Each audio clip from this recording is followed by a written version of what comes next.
শুধু ইরান নয়, এবার পুরো মধ্যপ্রাচ্যকে কোণঠাসা করতে নতুন পরিকল্পনা নিয়ে এগোচ্ছেন ইসরায়েলের প্রধানমন্ত্রী বেঞ্জামিন নেতানিয়াহু। তবে একা নন, তিনি সঙ্গে নিতে চাইছেন আরও কয়েকটি দেশকে। ভারত ও গ্রিস সহ একাধিক দেশকে নিয়ে একটি নতুন জোট গঠনের চিন্তা করছেন, যার নাম দিয়েছেন হেক্সাগন বা ছয়ভুজ জোট। কিন্তু কি এই হেক্সাগন জোট, কারা থাকছে এতে, আর কেন এখন এই উদ্যোগ, তা নিয়েই শুরু হয়েছে আলোচনা।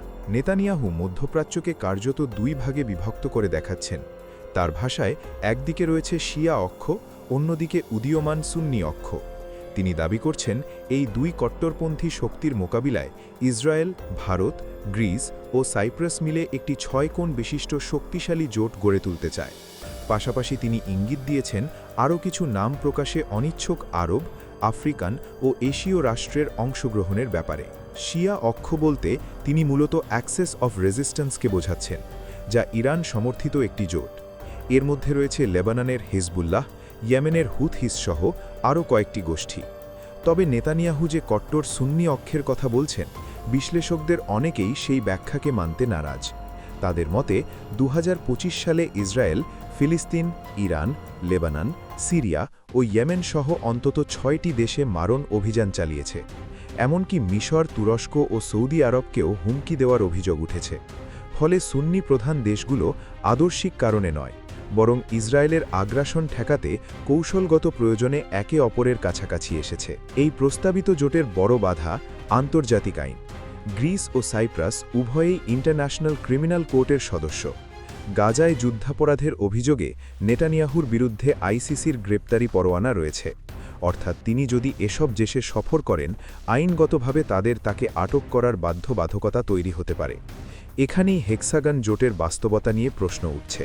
ভারতের প্রধানমন্ত্রী নরেন্দ্র মোদী ও নেতানিয়াহুর ব্যক্তিগত সম্পর্ক বেশ ঘনিষ্ঠ বলে পরিচিত। এমন এক সময়ে এই জোটের ধারণা সামনে এসেছে যখন মোদী ইসরায়েলে সফরে রয়েছেন। সেখানে তিনি কানেসেটে ভাষণ দেবেন এবং কৃত্রিম বুদ্ধিমত্তা, কোয়ান্টাম কম্পিউটিং, নিরাপত্তা সহযোগিতা ও বাণিজ্য ইস্যুতে আলোচনা করবেন বলে ধারণা করা হচ্ছে। তবে ভারত যেমন ইসরায়েলের ঘনিষ্ঠ অংশীদার, তেমনি ইরানের সঙ্গেও তাদের কৌশলগত সম্পর্ক রয়েছে। বিশ্লেষকদের মতে নেতানিয়াহুর অক্ষ বনাম অক্ষ তত্ত্বে জড়িয়ে ভারত তার বৃহত্তর মধ্যপ্রাচ্যের নীতি ঝুঁকির মুখে ফেলতে চাইবে না। অনেকে মনে করছেন এই পরিকল্পনার পেছনে রয়েছে নেতানিয়াহুর ব্যক্তিগত ও রাজনৈতিক চাপ। ২০২৬-এর শেষ দিকে সম্ভাব্য নির্বাচন সামনে রেখে তিনি নিজেকে বৈশ্বিক নেতা হিসাবে প্রতিষ্ঠা করতে চাইছেন। পাশাপাশি দুর্নীতি ও ঘুষ সংক্রান্ত মামলার চাপও রয়েছে, যা তার রাজনৈতিক ভবিষ্যৎকে অনিশ্চিত করে তুলেছে। এর সঙ্গে যুক্ত হয়েছে অর্থনৈতিক বাস্তবতা।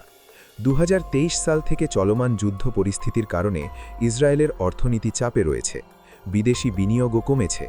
আরেকটি বড় লক্ষ্য হতে পারে সৌদি আরবের সঙ্গে সম্পর্ক স্বাভাবিক করার প্রচেষ্টা কঠিন হয়ে যাওয়ায় বিকল্প কৌশলগত জোট গড়ে তোলার চেষ্টা। তবে বিশ্লেষক গোল্ডবার্গের মতে বর্তমান বৈশ্বিক প্রেক্ষাপটে ইসরায়েলের ভাবমূর্তি এমন এক অবস্থায় পৌঁছেছে যে অনেক দেশই সরাসরি জোটে জড়াতে দ্বিধা করছে। ফলে হেক্সাগন জোট আপাতত একটি রাজনৈতিক কল্পনা হিসাবেই দেখা হচ্ছে, যার বাস্তবায়ন এখনও অনিশ্চিত। আপনারা দেখছিলেন মায়া লাভ। ভিডিওটি ভালো লাগলে অবশ্যই লাইক, শেয়ার এবং সাবস্ক্রাইব করবেন। Thanks for watching.